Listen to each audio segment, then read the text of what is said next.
So, welcome to this conversation. It's been a while since I've done one of these, but I'm looking forward to New Year, fresh conversations. And today I'm joined by John, as always. I was going to say friend of the show, but it isn't a show. But anyway, we've got John here. I'm sure many people are familiar with, but we've also got Conundrum. And before we get any further, Conundrum, do you want to give a bit of an introduction to yourself, just so if there's anyone that out there that doesn't know who you are or is less familiar with what you do, give them a bit of spiel. Yeah, I have a channel on YouTube that is called Conundrum, and I talk about various philosophical topics, but I focus mostly on ethics, pessimism, antinatalism, and veganism. Nice. And can I just add my own personal recommendation for people to go over to Conundrum's channel and check it out, because there's a lot of really good stuff on there. Um, So, I'm going to give a quick intro to the topic that we're talking about today, and then we're going to get stuck into it. So, what we're talking about today is,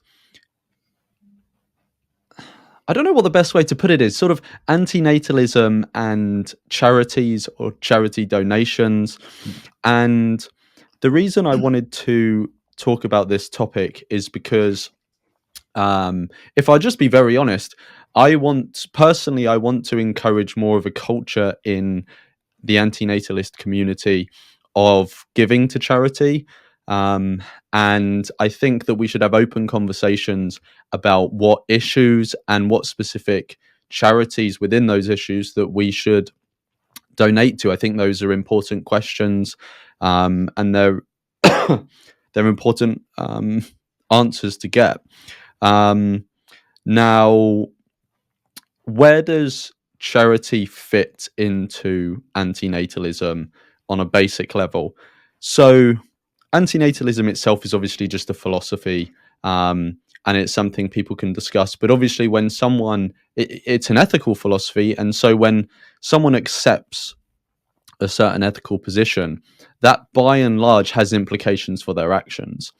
Now, I don't know if I think it's I don't know if I think it's obligatory for antinatalists to create change in the world, or if it's but I do think it's a good thing for antinatalists to do, and I think charity donations is and I think charity donations fits there. There's many ways that we can create change in the world in a positive way, and one of those ways is charity donations. And literally all charity donations are is just giving money to another group who's doing work you support. um you know it can just be as simple as, I don't have the skills to do that stuff over there, I want to outsource the work that I'd love to do that sort of thing, but I can't. I'm just not skilled enough at that specific thing, and so I want to outsource that, give them the money, they do all the good stuff. And I know my money's going to a good place rather than a pizza on a Friday night. Not that that isn't a good place. So long as it's vegan, of course. Yeah, exactly. Do either of you, before we move on, do either of you want to add anything to why you think charity donations and antinatalism is an important topic, just off the bat? You don't have to. Second your thought, Okay. Lawrence, on whether or not you think that we have an obligation to do good in the world, or whether or not you think it's just a good thing to do. I think, as you framed it, Lawrence, like, we've got choices to make in terms of like what we do with our time, what we do with our money, and I do think that donating to charity is a good decision for people to make.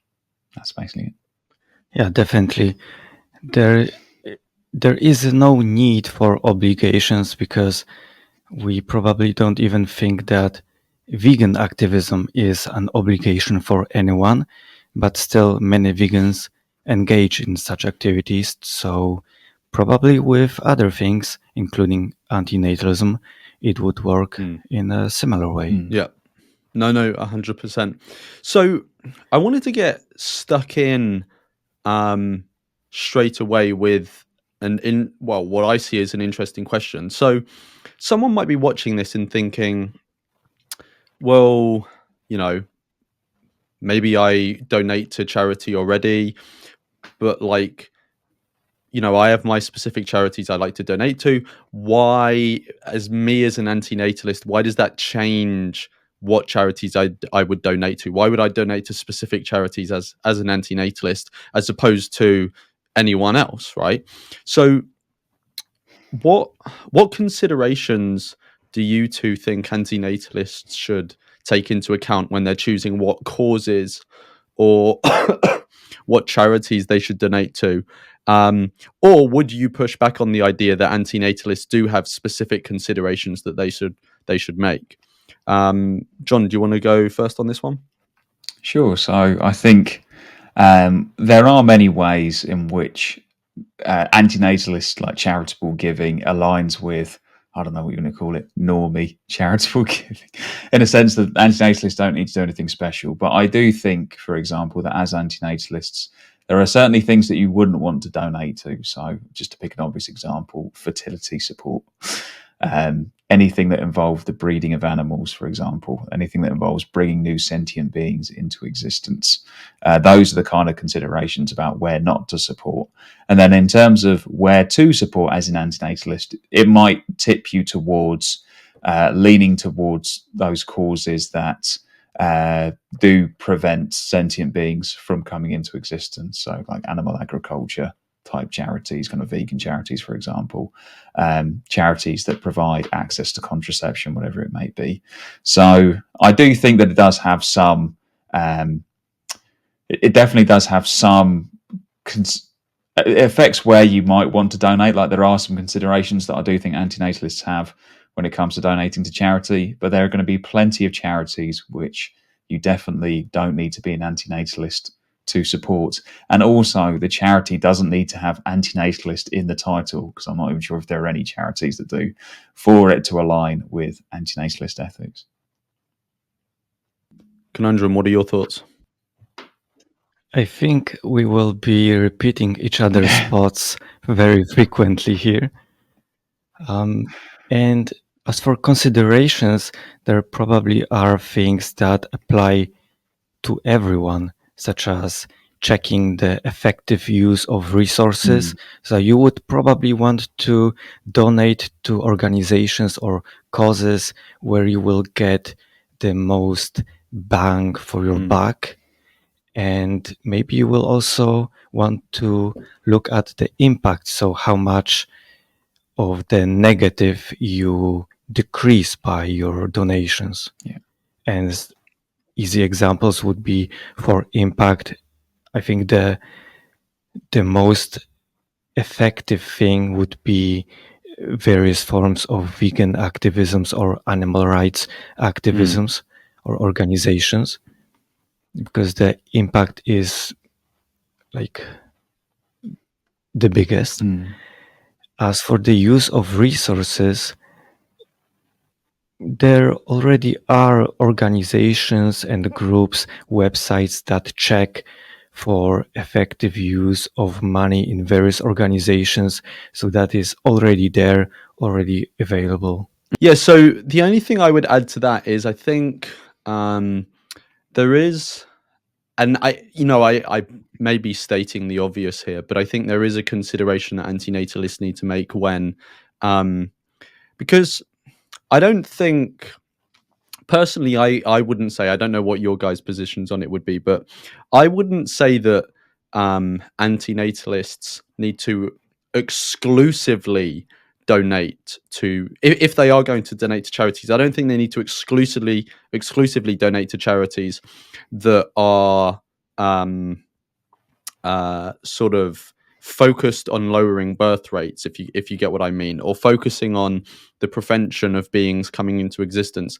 I think there are other causes that you can do effective good with, but aren't necessarily aligned with, right? So I wanna say that, because what I'm about to say would suggest that antinatalists may want to fully pivot into specifically looking at charities that prevent sentient beings from coming into existence. So I think one consideration antinatalists need to make is am I currently donating, or am I considering donating to a charity that addresses a cause that is more effectively addressed by simply not creating that being in the first place?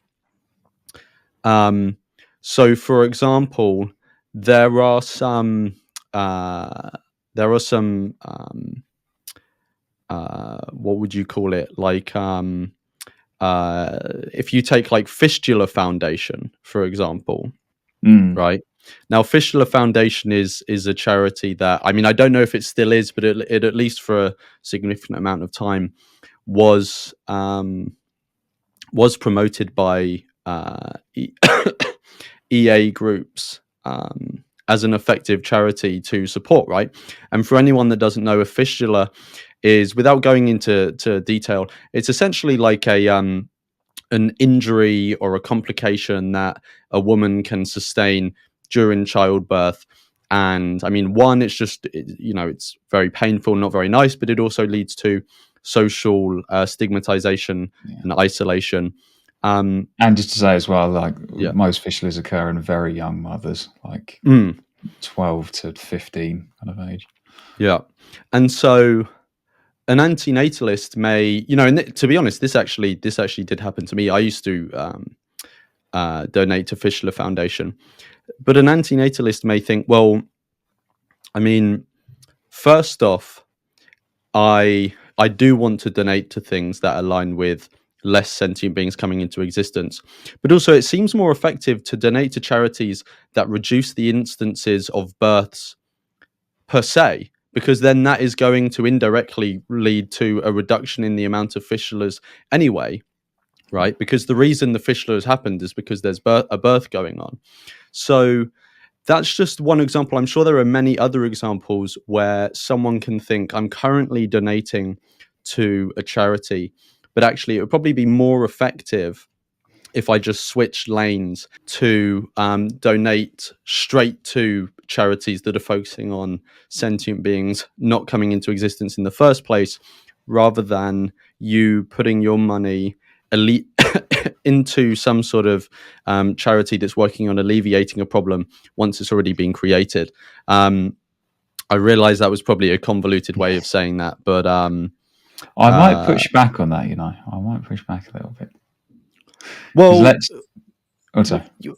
well, no, it depends on what your pushback is. We're not allowed to disagree on Lawrence's channel. But no, I did, because that's why I said at the start, I don't think we should 100% pivot that way. So I do think we should still, because once someone is here, like, their suffering also matters, right? So you should also, in my view, sort of diversify the places that you donate to. I'm just saying this is one consideration I think people can take into account. Yeah, I was just going to give a theoretical example. So, and I know it's been brought up actually by the likes of Brian Tomasky and Magnus Vinding in that kind of suffering-focused ethics realm, and that refers to cluster headaches, which are supposed to be like excruciatingly painful cluster headaches. And I think, although they are quite rare, you could make an argument that if a large number of people got cluster headaches and there was like an easy treatment, that would align with antinatalist ethics in the sense of you're protecting people from the harms of coming into existence. It might not be the most effective way that we would view, which would be not to create that person in the first place, but you would be alleviating just a huge amount of harm. And I don't see that with cluster headaches. I don't see in any way that would impact births in the future going forward. Just alleviating suffering. And it goes back to the motivations that people have for donations. Yes. So usually we find that antinatalists are indeed concerned with reducing suffering in general. So if you have this motivation, this concern, then you will find plenty of organizations and causes that already exist, have structures, and are doing amazing work that you can support. Yeah. But before we go on to the next question, I do really want to emphasize one thing for people, which is, John mentioned it already, and you've just sort of referred to it again, Conundrum, which is, if you're really, there are some people out there who will just say, yes, I want to donate to charities, but I'm like a level 9,000 antinatalist. Like I only want to donate to antinatalist organizations. And I understand the passion, and there are, antinatalist sort of groups and organizations that you can give those donations to. But I want people to strongly consider the fact that there are many other organizations that are completely aligned with antinatalism. They just don't have the antinatalist philosophy or branding. And I think that's okay. I don't think okay, you could get into some deep philosophical, ethical sort of conversations, but if a new individual is not brought into not brought into existence, they don't exist to care really why they weren't brought into existence, right? So they're not going to care if it's some firebrand antinatalist who's sticking it to the system, or if it's just some sort of charity somewhere in a country with a high birth rate who's just working on getting contraception to people. So I did want to, I know we've already touched on that sort of point, but I wanted to sort of hammer it home because I've seen this in the vegan world where some people want to find the most firebrand vegan group and donate to them rather than find a group that may not have the vegan branding and stuff, but still is doing really good work. And I think that's a big focus. It's one thing I was going to talk about as well in terms of things to avoid for antinatalism, like lessons from other groups or other social movements. And in the vegan community, there is that huge focus on the label of vegan, and sometimes even what is more vegan or less vegan. And if you're a level 9,000 vegan, then maybe you wouldn't donate to this charity because they're not an explicitly vegan charity. And from my personal perspective, I think that's just mistaken. I think we need to look at the quality of the work that they do and focus less on the label. Yeah. So this one I'm going to shoot to Conundrum. Now, I'm going to frame this in a specific way, but if you want, throw the framing away and answer it in whatever way you want. So the framing that I'm going to give this question is that I think it's probably going to, the answer is probably going to fall along sort of human, non-human lines and considering which sort of group to aim at. But the question is, what initiatives, charities, or causes should antinatalists consider prioritizing? So this isn't just supporting, but are there specific ones we should be prioritizing when it comes to our charity donations or some other form of support, if general volunteering and stuff? Do you think that that antinatalists should prioritize certain causes? And in my mind, that falls into, should I focus on humans or animals? But you may take that question in a different direction. Yeah, I would say that antinatalists should rather not focus on groups or organizations that are antinatalistic, such as Stop Having Kids, VMN, Antinatalist Advocacy, or Antinatalism International. Someone ban him from the chat now. But rather focus on those groups that already exist and are strong and are proven in battle, so to speak. Aside from that, I think there is no real distinction between focusing either on animal-focused organizations and human-focused organizations. I mean, one can do both, actually. Yeah. But if someone has an inclination towards one or the other, then I don't see a huge problem with that. Yeah. So it would be difficult for me to distinguish, but my personal opinion as of now is that animal-focused organizations and groups are the most important, obviously due to the sheer number of land animals that people bring into existence and raise in horrible conditions each year. And it's like over 60 billion animals each year. Yeah. So that alone makes it a much more urgent cause. Yeah. So my kind of take on this one, and then I'll hand over to you, John.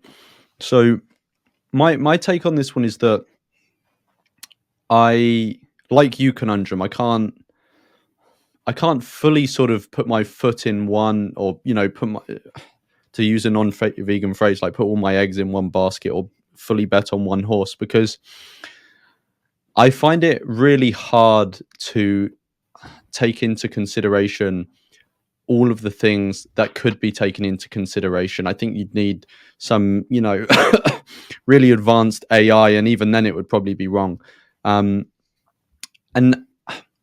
I think one consideration is, if you support charities that focus on reducing human birth rates, you would think that would in turn also reduce animal birth rates, given that the animals that are being brought into existence are being brought into existence to supply humans with certain things that they are demanding, primarily food, but also other things as well. And if we donate to charities that, for example, work in the area of contraception, either getting people more access to it or making it seem more socially or religiously acceptable, if fewer people are born through those efforts, that is good in and of itself, in my view, but it also means that those people will not be around to partake in the future demand for animals to be brought into existence. Whereas if you donate directly to animals, it's a tricky one, because you won't have that, you won't, be focusing on those humans, which will then have that downstream effect on animals anyway. But people's money does seem to go just a lot longer when you're focusing on animals. And I actually don't know if anyone has studied this, but it seems likely to me that if you were to try and prevent a human birth, it would probably take more resources than preventing an animal birth. So, but I don't know how those two things play out in the long run. One final thing I'll say is that I think a particular initiative that's worth supporting for antinatalists, which it may not, come to antinatalist minds, the forefront of their minds, but I think lab-grown meat has the potential to be perhaps the most successful antinatalist bit of technology that there ever has been, because lab-grown meat is specifically being produced to replace a system that inherently relies on births. And if it is successful in replacing those births, that's, as you detailed, Conundrum, that's, billions and billions of births every year, but births of lives that are some of the worst on earth. So I think lab-grown meat specifically could be an initiative that antinatalists would do really well to support with their donations, but also maybe working in that area. But yeah, I think I've said enough, so I'll hand over to you, John. Well, I promise I'm not saying this to be a contrarian, but I actually disagree with you a bit, Lawrence. Go on. This goes, anyone who just thinks that, I don't know, me and Lawrence just have a little echo chamber. I hope this is showing that we don't. But yes, you are correct that if, in theory, if you don't have if a person doesn't come into existence, they're not paying for animal agriculture. Few sentient beings are being brought into existence. Don't forget, Lawrence, they're not the only animals at play here, and that a larger human population leads to fewer wild animals.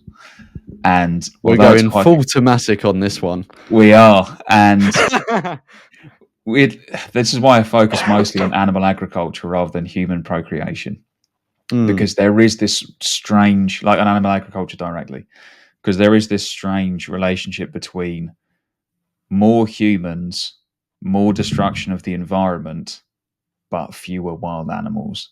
And wild animals, it's hard to say because different species have different experiences. But from my perspective, wild animals don't have as bad lives as animals in slaughterhouses, because it's just animals in factory farms. It's just horrific. And they are in their natural environment. But given the numbers of deaths and the huge number of wild animals, I do think that wild animals are more. It's more of a pressing issue than human procreation. So the reason I tend to focus on animal agriculture rather than the human procreation ones is that if we had a fully vegan world, everyone's eating their lab meat burgers, and the world is covered in humans, like there's no wild animals left because we've turned it all into a big car park. That would be a huge. Well, one, there'd be way fewer sentient beings on the planet. For one thing. Yeah, because even if you just think about humans and animals, if humans dominated the planet more than they did Yes. now and were vegan, then there wouldn't be as many animal births, and there are Absolutely, way more of those. As Conundrum pointed out, there are approximately 10 animals killed per year, just land animals alone in animal agriculture killed per year for every person on Earth. And that doesn't include fish, that doesn't include any aquatic animals. So if you had a large vegan population, they wouldn't be born, and then you'd have less of the, fewer of the enormous number of animals that are born in the wild and also live some pretty terrible lives as well.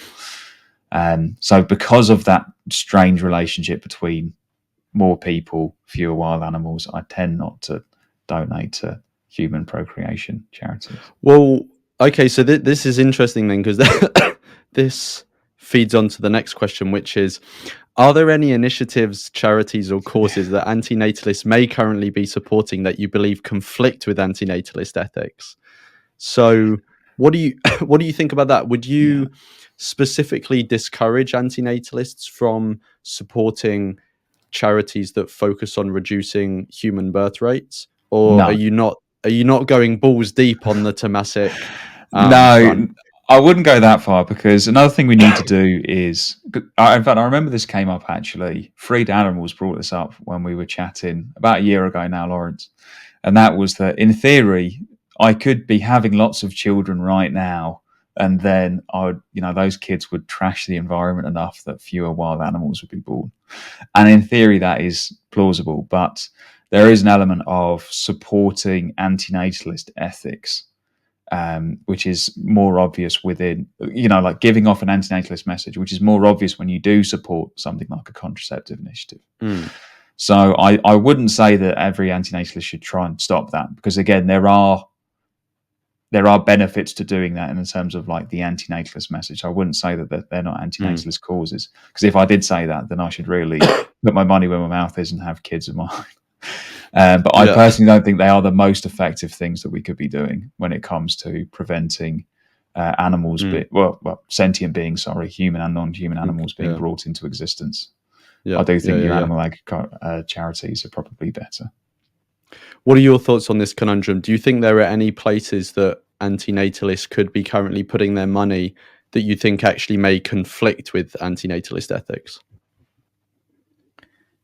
This is not an easy question, and I think only one thing comes to my mind, which is weak, but there is a strain of effective altruism called long-termism, where people are very, very concerned with future, and especially far future, because most of the people and maybe other beings will of course exist in the future and not now.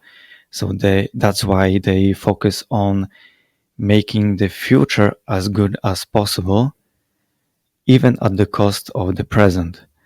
And this is such a waste of time, energy, money, and everything.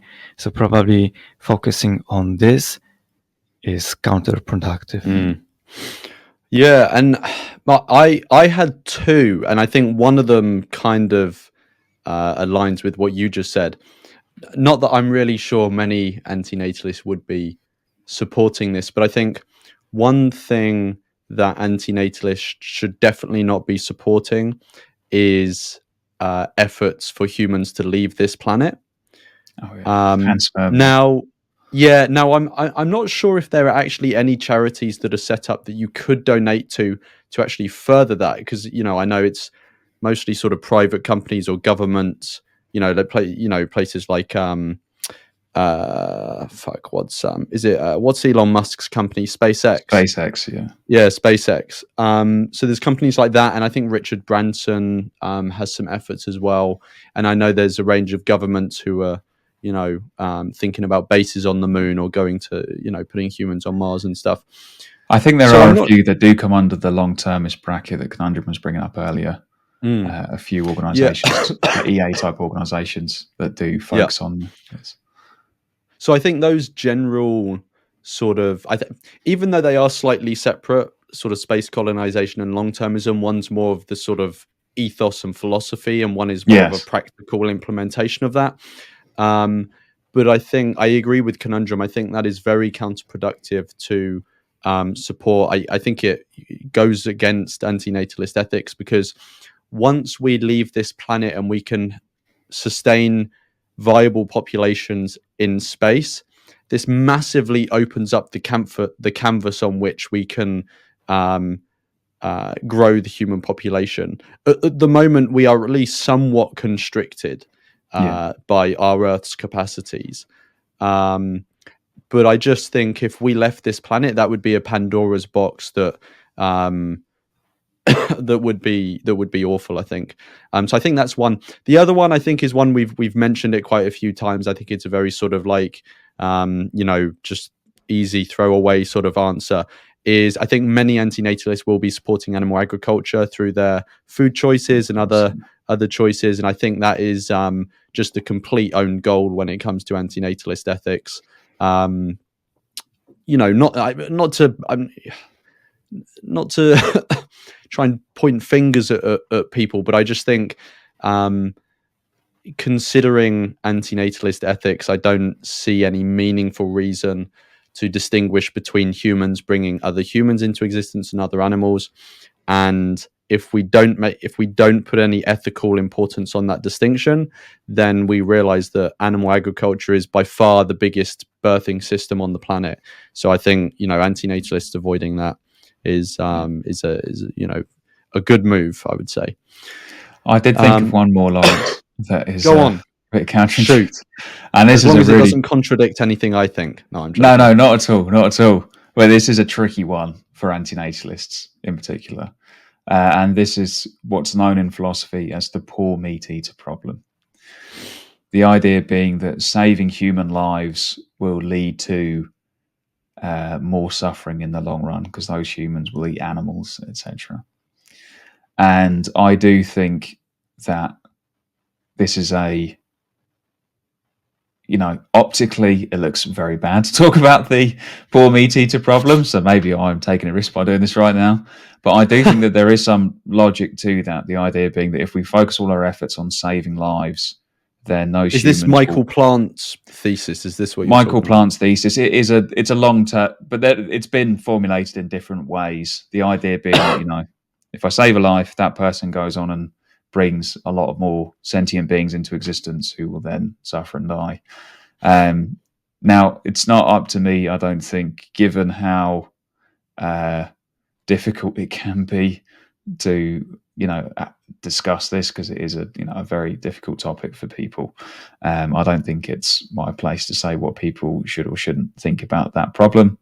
One thing that can help and has helped me navigate this tricky issue is to focus on charities that don't necessarily look at saving lives, but rather in improving the quality of lives.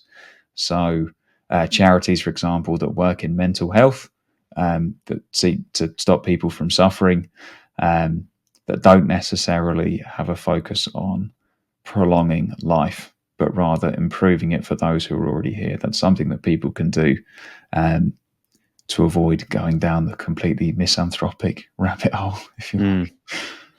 Yeah. And what I'll do for anyone that's interested in this more sort of spicy side of, the considerations we'll talk about, I'll put the link to Michael Plant's paper in the description, and people can look into that.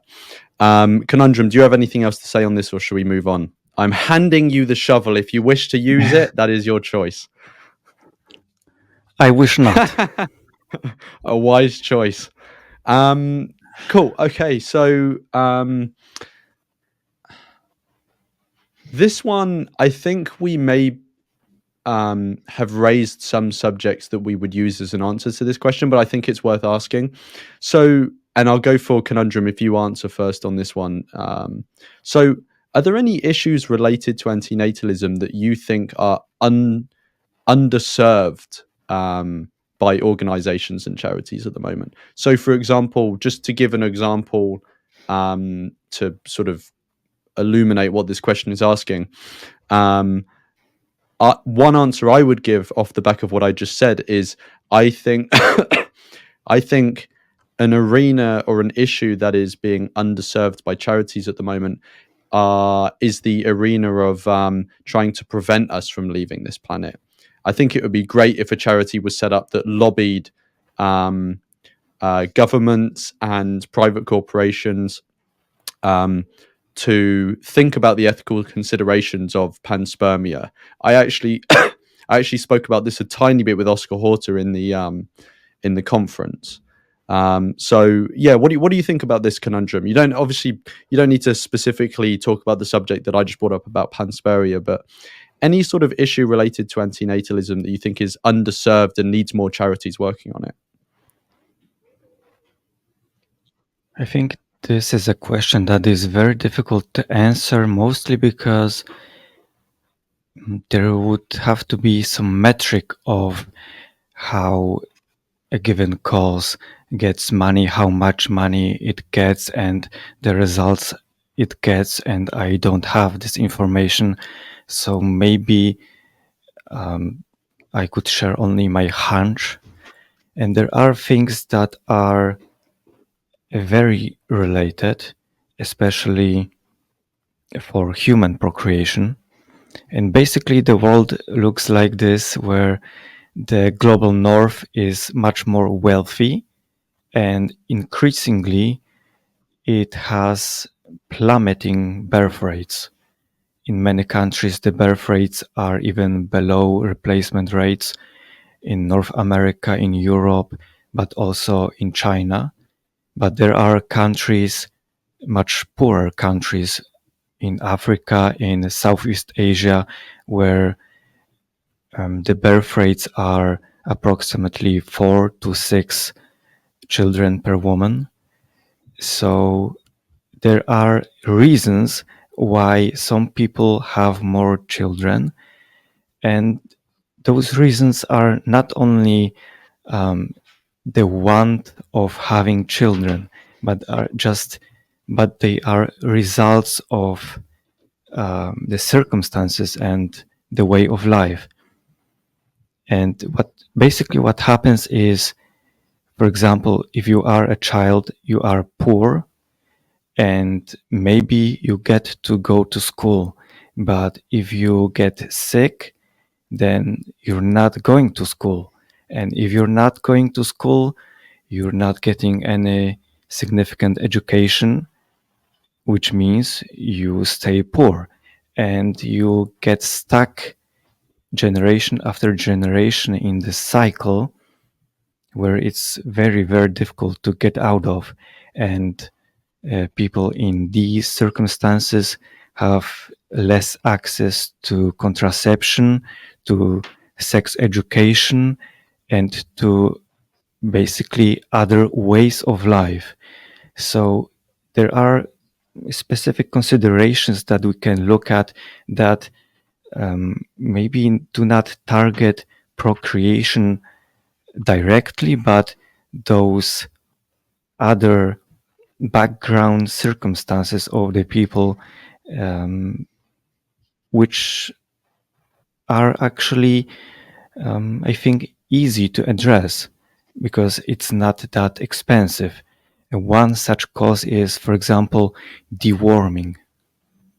And when you have parasites, it's of course it's very painful, but also it contributes to you being stuck in this very bad situation and not going to school, etc., etc.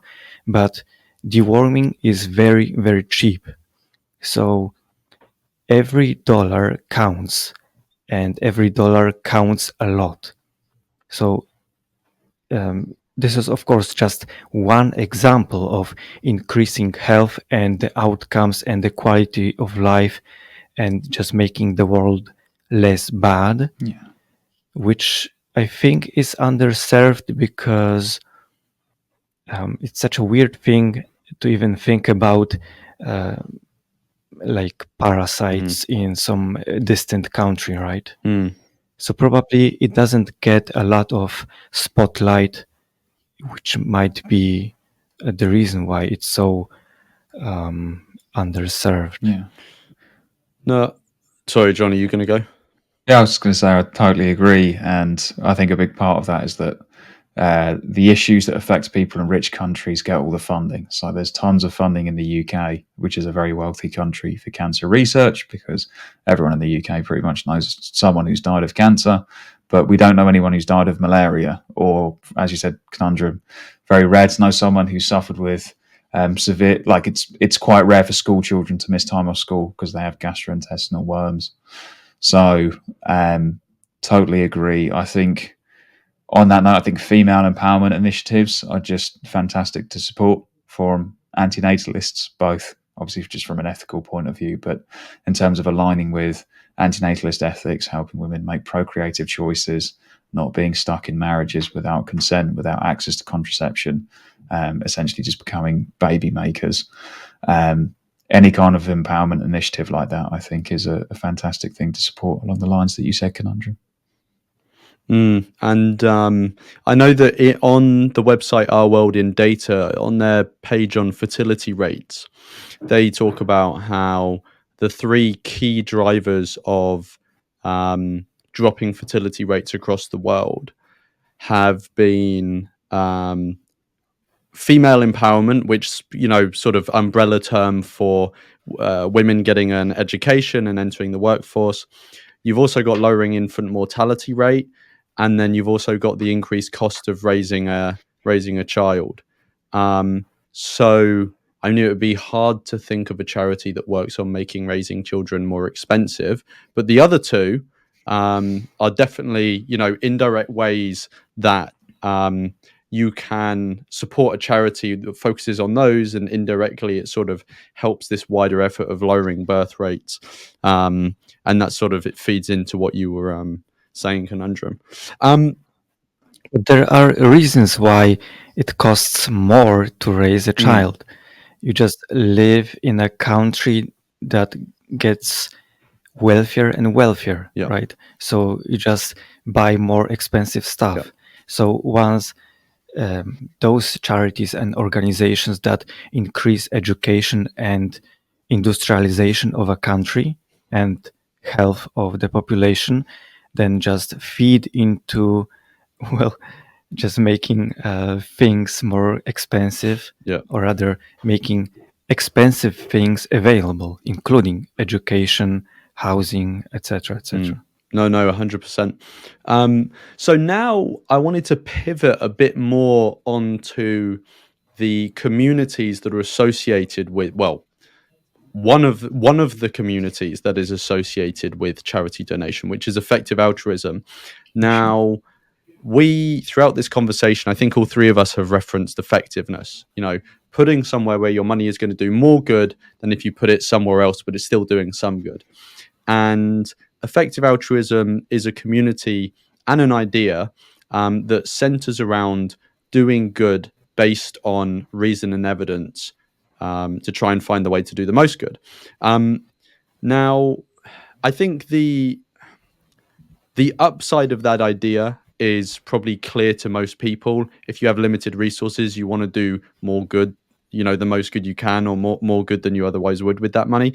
But one thing I want to ask you guys is, what are your critiques of effective altruism? And you can take this as effective altruism as an idea or a community or both. What are your critiques of that community and idea? Do you want to go first, Conundrum? Well, I haven't looked into EA that much, so I don't think I would be able to provide an intelligent criticism that haven't been raised before. And yeah, that's that. Okay, you shoot, John.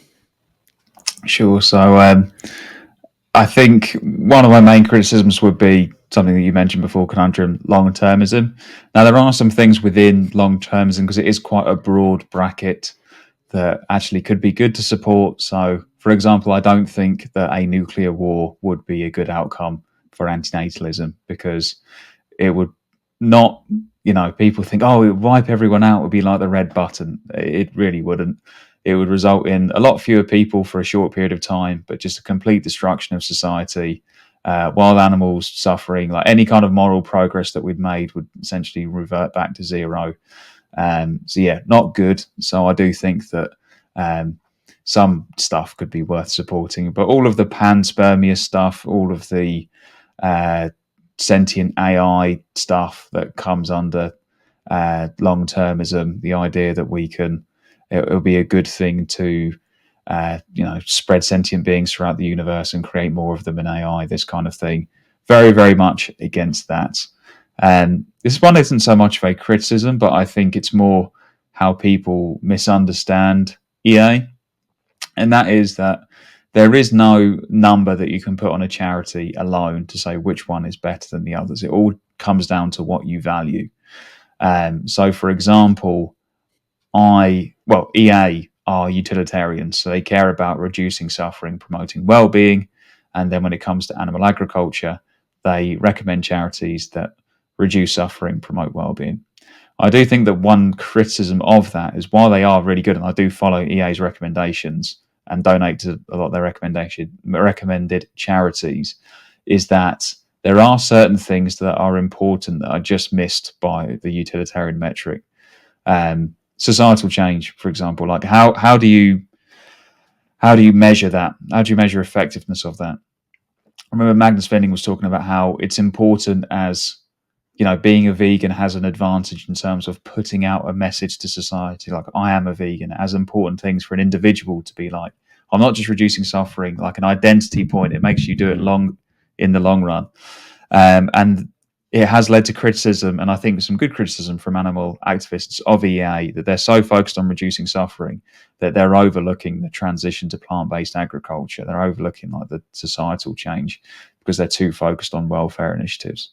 That's why I'm quite careful in terms of who I donate to. I think the Humane League is a fantastic organisation to donate to, because they are both a vegan organisation that promotes veganism. Well, you look at their social media, they're all about veganism, but they fight for better conditions on factory farms, which drive up the cost of animal products, result in fewer sentient beings being brought into existence. And for those unfortunate enough to be brought into existence, they live slightly less bad lives.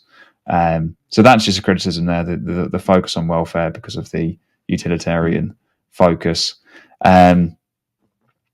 But I guess in general, one criticism I have of EA as a community is that not that many people within EA have taken the "given what we can" pledge or donate that much to charity. It's something that I've found a bit frustrating about EAs, I guess. But then that's not a criticism of them necessarily. You get that in every social movement where you don't think that people are walking the walk. But for for a movement that was based on the writings of Peter Singer, who's famous for telling people to donate to charity and stop eating animals, I do find it really jarring when I meet EAs who do eat animals and donate very little to charity. But again, EAs in general tend to give far more to charity, I'm sure, than your average Joe. So, for me, I've got you've kind of already covered one. The second one I actually want to leave for the next question. But one thing I just want to agree with you on, John, is the EA is very focused on things that you can measure, or at least, attempt to measure, something that you can try to put a number on. And I think there are things that are hard to measure, but they sort of pose they seem to have really good potential for making the world a lot better place. And there are certain values that I think should be encouraged that are hard to measure as well. And I'll give an example that sort of encompasses both of those things. So I don't know how sort of familiar you two are, or the viewers are, with psychedelic drugs. But psychedelic drugs like psilocybin, LSD, DMT, or MDMA, some people class it as psychedelic, some people don't. These drugs are making a sort of, they're having a bit of a renaissance in terms of scientific research into them, and their potential medical application. And there was a lot of research done into psychedelics quite a few decades ago, and it was shut down. Now, I'm sure different people have varying opinions on this, but my understanding is that it was shut down because psychedelics was strongly associated with the hippie culture in America, and the hippie culture was very anti-war. And so drugs were sort of labeled public enemy number one, and they were made illegal, and because America did it, everyone else did it. And this really hindered the research into psychedelic drugs. Now, this sort of this lid on research into psychedelic drugs seems to be being lifted quite fast now, and there's a lot of research, and they've even been legalized in some places for medicinal and also recreational use. The reason I'm using this as an example is because I think psychedelic drugs, when it comes to people's mental well-being, could have enormous potential for a positive impact on people's mental well-being. There could be things like depression, anxiety, PTSD, many other things. Cannabis is also the same.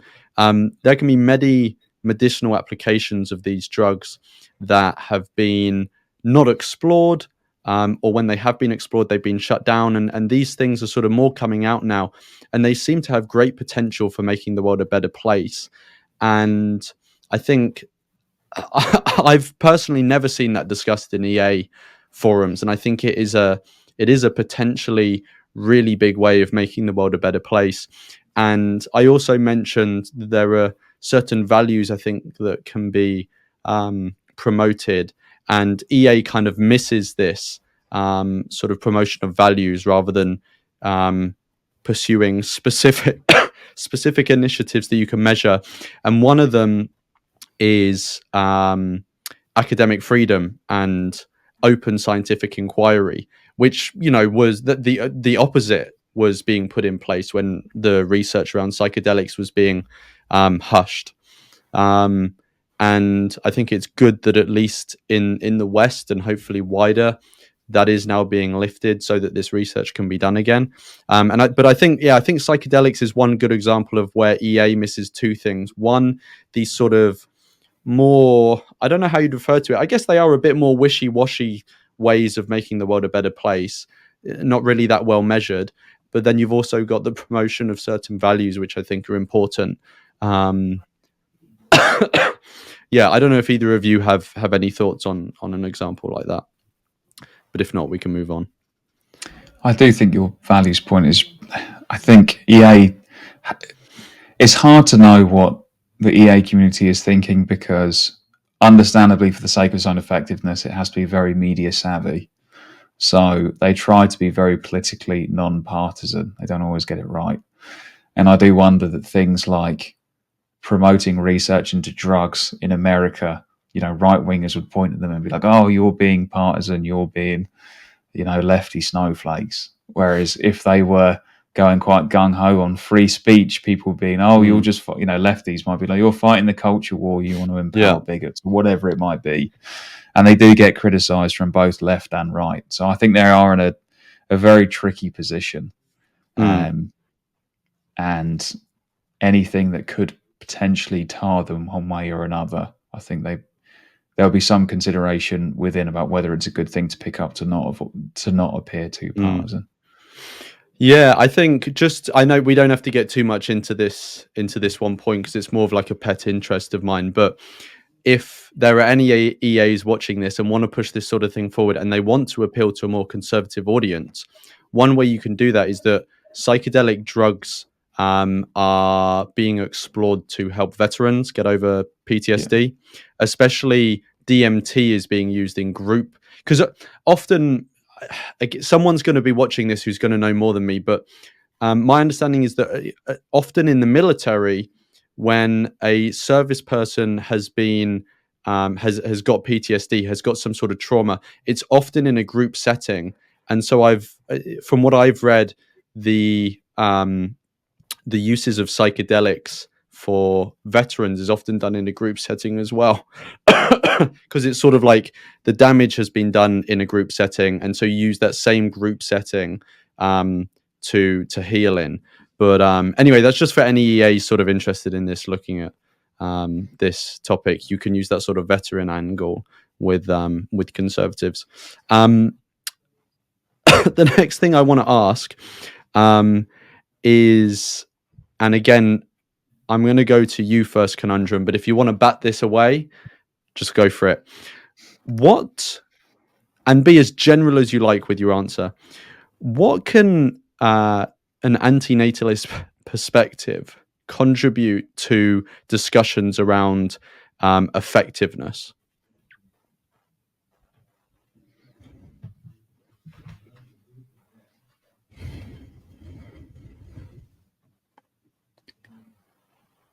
So those organizations that measure effectiveness of charities most likely have their own metrics. So a couple of, or a list of various points to which they assign values for each organization or a cause or even a project.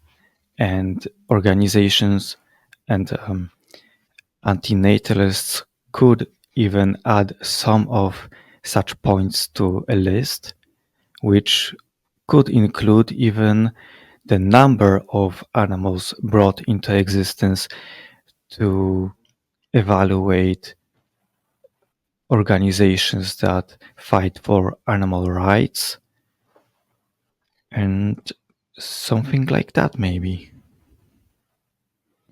Yeah, no, I agree with you. I think the key thing that an antinatalist perspective would bring is this, and it would be very hard, but this sort of introduction of the idea of not bringing beings into existence as an effective form of suffering prevention. But that would be extremely difficult to be able to measure, because you'd need to know the counterfactual situation of, if we didn't take this action, would a being have come into existence, or how many would have come into existence? Yes, exactly. And I honestly don't know how you would measure that. I don't know if you have any thoughts, or if you were going to say something else, Conundrum.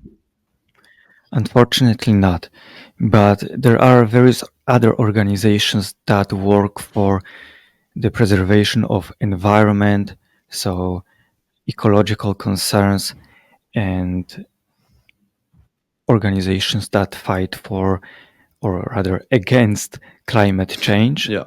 And there are various such organizations that just try to preserve wildlife in various areas, in forests, in parks, etc. And they rarely are concerned with the quality of life of those who will be living there. And organizations that are concerned with wild animal suffering or wild animal welfare could actually work together with those environmentalists to preserve the, let's say, the environment in such a way as to not make it worse for for those who will live there. But I'm not exactly sure if that is to such an extent connected with antinatalism. Maybe only tangentially, because obviously antinatalists to a large degree are concerned with animals and wild animals that will be coming into existence in the near and distant future. Do you have any thoughts, John? Yeah, I think that wild animal suffering, as I said before, is a huge opportunity. Wild animal welfare, wild animal ecology, however it's termed, just basically initiatives to look at the quality of lives of the individuals who live in the wild, as you were saying, Conundrum. In terms of impact, I think one of the things that really appealed to me about antinatalism when I first came across it was the idea that, there's no more impactful or no more guaranteed way of protecting an individual from harm than not creating them in the first place. Like the idea that no one needs to exist. You could bring them into existence and try and make their life good while they're here. But from my perspective, they just wouldn't have missed out if you hadn't done that. And now you've put them at risk of a great deal of harm. So it just seems like a very effective, very straightforward way of protecting individuals from harm is not to create them in the first place.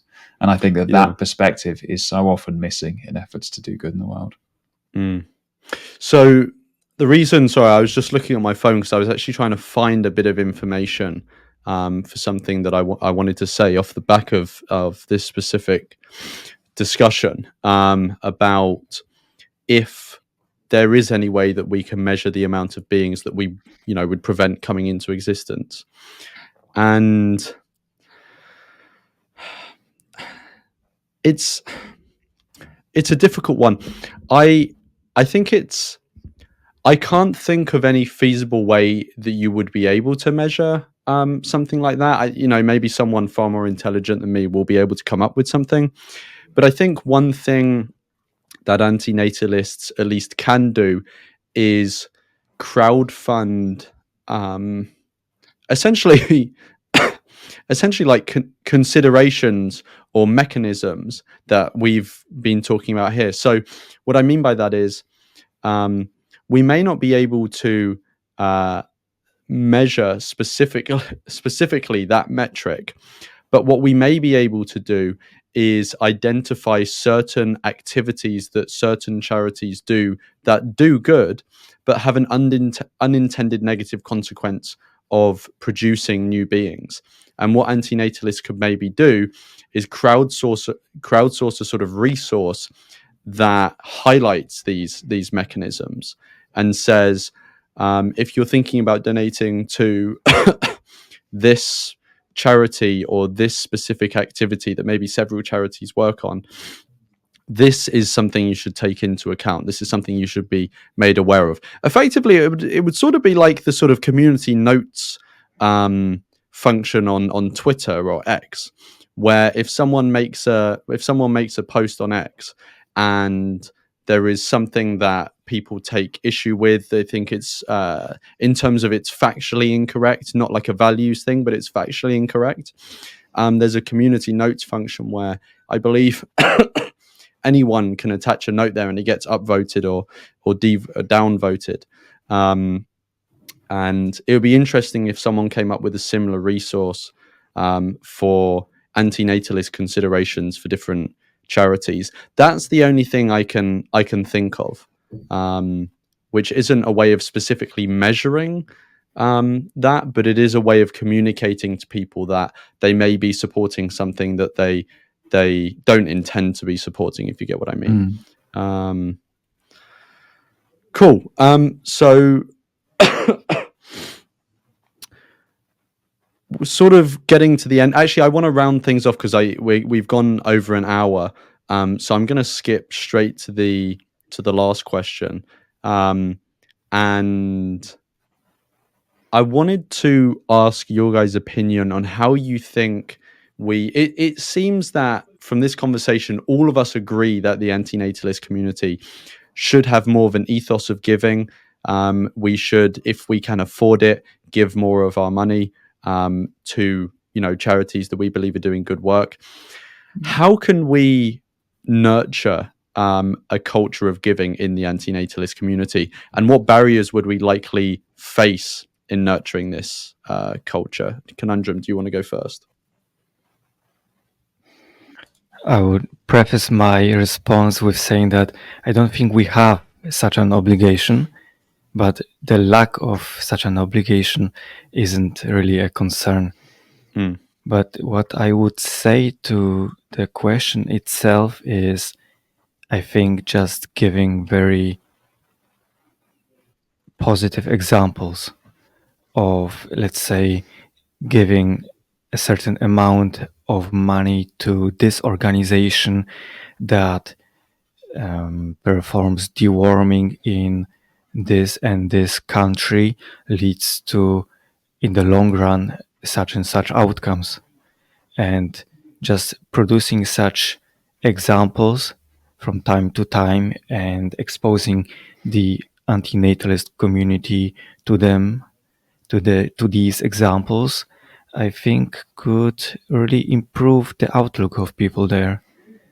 Because maybe many people are compassionate but don't necessarily realize how certain simple things or even small amounts of money go towards reducing suffering in general, and in the long run, reducing the number of beings that will come into existence.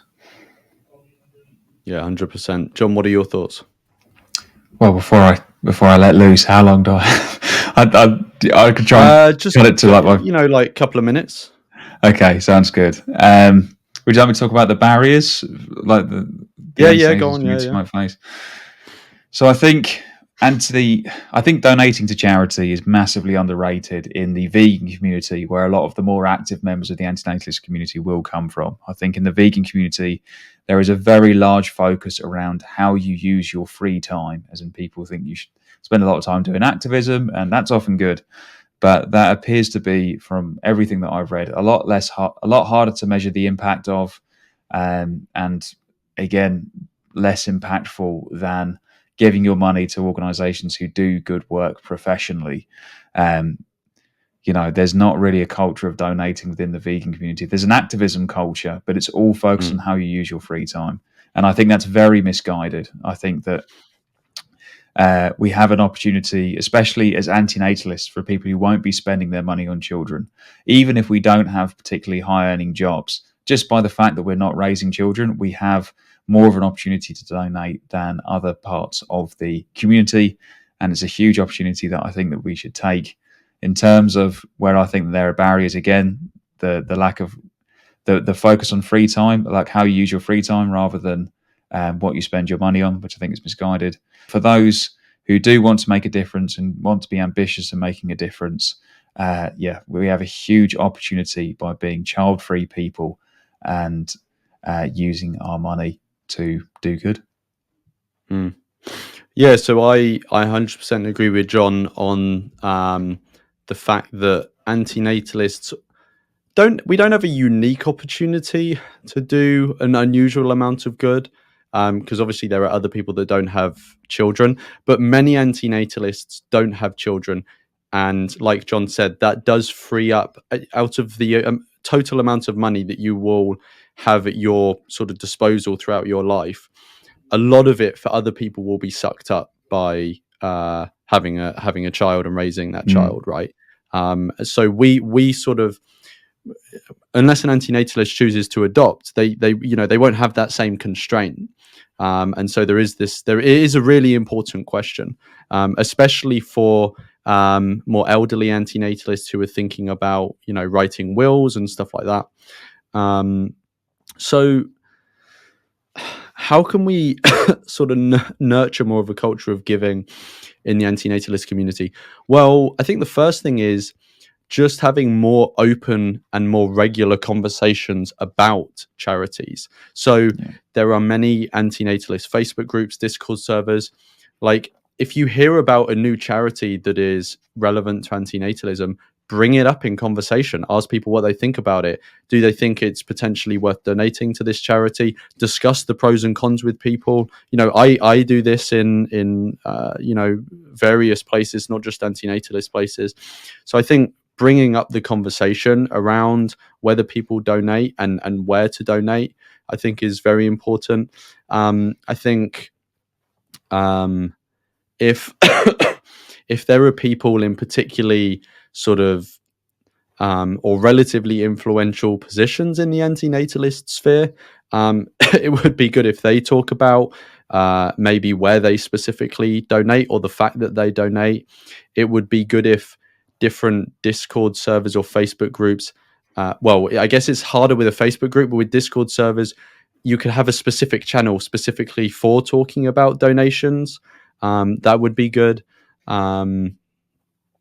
I think one thing I want to start doing more on my channel is having like donation parties. So, I mean, it sounds kind of wanky, but essentially just a But it live shouldn't do, stream. mate. It shouldn't do. If you, that's the Exactly. thing as well. Is like talking about donating is really frowned upon. Yeah, if I went on my Facebook or Instagram and I bought a fancy car, I went on a fancy holiday, I could plaster it with pictures of And what I everyone would just still think you were a dickhead. No, I'm I mean, joking. people think that anyway, but people will be like, "Oh, nice holiday, nice car, etc." If you say I donate this money to charity, especially in England, people will tell you to shut up. And Yeah, like, oh, what a bloody do-gooder. yeah, oh, you think you're better than us? As I know, if I spent all Yeah. this money on myself, if I got a really nice hair transplant, just, I mean, that would cost a Go lot off to of money. Turkey, get that looking fine. Exactly. Then, I'd get lots of positive response. But yeah, it's just even countering that culture of being shy to talk about charity donations. I think like what would be a better reason? What else could you spend your money on that would be a better cause? Would be my question. But yeah, just to very quickly round off, I think, even for me personally, I want to start doing more things like donation parties. So that would be something like a live stream where you'd have some sort of theme to the live stream that you'd be doing. It could be whatever. And it's any donation that's made in that live stream goes to a charity that you've sort of publicly said it's going to go to at the start of the live stream. So I think like if there are antinatalist YouTubers or streamers out there doing that sort of thing is good. I think there are a whole plethora of ways, and I think just if it makes a more regular appearance in your interactions with other antinatalists, that's just going to help nurture a culture. So yeah, that's all I have to say on that one. Yeah, the very last thing I'll ask is, do any of you have specific charities that you want to, give a bit of airtime to? You want to recommend people go to donate to, or just highlight in any way? To break the ice, I will go first. I think if someone wants to, well, I'll just I'll just tell people where I personally donate. So at the moment, I donate to Wild Animal Initiative, which works on wild animal welfare. I donate to Family Empowerment Media, which focuses on essentially making the use of contraception in cultures that are quite socially and religiously conservative. It paints contraception in a more positive light and increases uptake as a result. I'm considering donating to Lafia, Nigeria, who does a similar thing. Where else do I donate to? There's one other place I donate to, and I've fucking forgotten it. I've forgotten the last one. But yeah, those are some names of organizations that people can check out. I'll try and remember to link them in the description. Conundrum or John, do you have any sort of organizations that you want to give a bit of airtime to? Well, maybe not specific a single organization, but I'm using something called Animal Charity Evaluators, and that's just animalcharityevaluators.org. And each month I donate a given amount, but I don't really know or remember to which specific organizations the money goes, because they distribute the money to in a bucket to various organizations, and from time to time they change them. So it's I don't really have to do the mental work or to remember or to forget, but it's just something that happens automatically, which is why it's so cool and easy. And they do the work of finding either effective organizations or those organizations that have potential. So that's double coolness. Yeah. No, that's that's actually a good thing to give a shout out to, for people that, just a very practical thing for someone that doesn't donate to charity but wants to, but they don't want it to be this arduous thing. There are already organizations set up like animal charity evaluators that do the research for you. You can literally just set up a direct debit and you don't have to think about it ever again, and it just goes out of your account each Exactly. month. Yeah. So I think that's a Mhm. that's a very valuable thing to bring up, because it shows how low effort it can be. Yeah, John, sorry. And the Oh, second go on, thing, Conundrum. the second thing is that each year when I'm doing my taxes, I can give 1% of my taxes to a selected organization. Oh, nice. nice. And Which I country is that, mate? chose Poland. Ah, nice.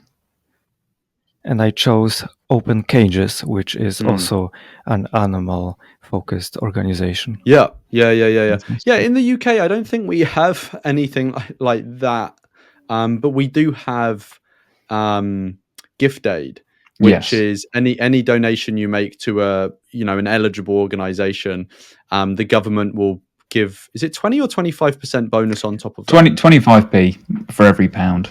Yeah, so it's 25%. But we don't have that thing of like at the end of the year you get a chunk of 1%. Yeah. But over the long run, actually, gift aid would probably be a larger amount. If I think in America it's called like tax deductible donations. So they try Yeah. to add back on the tax to your donations that they've taken off. Sorry, add back the tax to your salary that they've taken off, which you then give to charity. Yeah. Were there any specific organizations or things you wanted to reference, John? In terms of organisations, I love ACE, Animal Charity Evaluators, that Conundrum brought up earlier. I think it's fantastic. Some of in fact, all the charities you mentioned, Lawrence, recommended on Antinatalist Advocacy. So please do check that out. We have them in the different cause areas: human procreation, animal ag, wild animal suffering, and digital sentience. So I'd say just check out all of those. One thing I will say is that it's really easy to get stuck in analysis paralysis with donating. And I think it's really good to get in the habit of donating. Like, start donating and you'll figure it out as you go. You will figure it out as you go. There are charities, as Conundrum brought up earlier, that would, organizations that will make it super easy for you, and you can get it involved, into the weeds if you would like, or you can just take a step back. But that would be my main advice would be to get donating and really see what the opportunity is. Because I remember when the penny dropped for me around donating, it was 2020. I had my salary was £21,000 a year, which in London is pretty much the lowest amount that you'd expect for it's a very low, university graduate. And I was living in the cupboard room that I still live in now, and my mates were all calling me Harry Potter because obviously London is very expensive. But so clearly, by UK standards, not particularly affluent at the time. And but the way that we think about like affluence in the UK, it's all based within the UK, not on that kind of global perspective. And there's a great website I'd like you to link, Lawrence, that's all right, called How Rich Am I Calculator, where you put in your salary and it calculates what proportion of the world you're in. And I realized that I was, just from my 21k a year salary, I was in the top 7% richest people in the world. And that really inspired me to think, well, I do have this opportunity to make a difference from my little cupboard under the stairs bedroom and my not particularly high charity salary by UK standards. So, a tremendous opportunity to do good. And I think we can hopefully create an atmosphere in the AN community where people want to take it. I would just add to that you don't actually have to donate a lot of money. You can start with 5 units of money, 10 units of money, whatever the currency of your country is, and just start and think about it later. You will figure it out later. Like, again, exactly. Don't let the perfect be the enemy of the good. Just start and you'll figure it out as you go. Yeah, I 100% back that. I think the biggest hurdle to get over is simply donating your first pound or dollar or whatever, once you've done that first one, you've set up the first direct debit, you can always over time increase the amount in slow increments. But just getting that first one in there is really the biggest psychological hurdle. It's like going on the first run, you know. Cool. Well, thank you so much for coming on and joining me for this discussion, John and Conundrum. Again, for anyone watching who has enjoyed this, go, well, even if you haven't enjoyed it, go anyway to Conundrum's channel. I will link it in the description. I will also link AA's donation page, so that because a bunch of the charities that we've talked about are on there. Is there any way you want me to link, John, apart from the How Rich Am I page? ACE as well, link Animal Charity. Cool, yeah, I'll link ACE, yeah. Cool. Well, yeah, thank you both for joining me. I've really enjoyed it, and I'm hoping that it'll be a fruitful discussion in terms of actually some of the people watching may start donating, which I think will be amazing. And we will be encouraging that culture of donating that we were talking about before. Just one question for the audience, actually. In Lawrence's donation parties, would you donate more if he started to remove articles of clothing for the audience? He's like, all right, it will cost you, but this will come off and it will cost you. I'd start removing items of clothing and the donations would dry up. They'd be like, no one donate, because he's getting a bit too frisky. You could start naked and people pay money for you to put stuff on. You're like, oh, items of clothing on. I think that would be really successful. Oh shit. Conundrum, do you want to take the piss out of me in any way before we finish? I think you've had enough. I mean, there's so much to take the piss out of. We'd be here forever. Now he's calling me fat. No, I'm joking. But thank you so much both for joining me for this conversation. I've really enjoyed it. Thank you. Great. See you next time.